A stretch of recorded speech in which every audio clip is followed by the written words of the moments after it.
"Aunt Hadley, come check out this quilt," Nova McGregor said in the National Quilt Museum.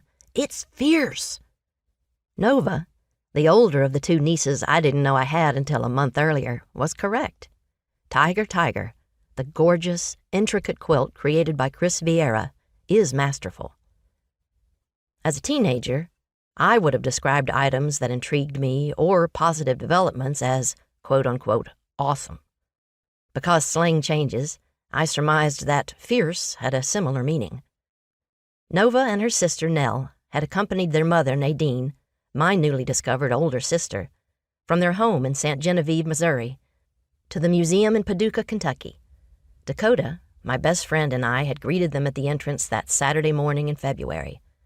Ashley Pope, the 18-year-old who lived in my house, was supposed to join us but hadn't arrived. I didn't know if Nadine had instructed her daughters to call me Aunt Hadley, and I didn't know if Nova, 14, and Nell, 12, felt awkward about conferring that familial title on a woman they'd hung out with only once. But I loved being called Aunt Hadley.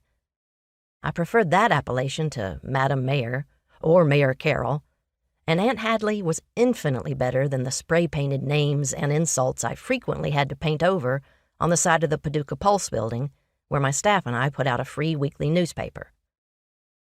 Paducah features abundant attractions, particularly in the arts, but it also contains friends and relatives of Nick Stoddard, the felonious lecher of a cesspool who lost to me in the mayoral campaign. Then there are the residents who don't think highly of women, especially me, if their hastily scrawled messages are accurate reflections of their beliefs. Stoddard got robbed. Of his morals? Women good for only one thing.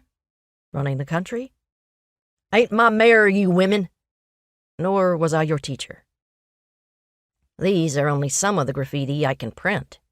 Calling me a quote-unquote correspondent took creativity, but quote-unquote hate you was uninspired.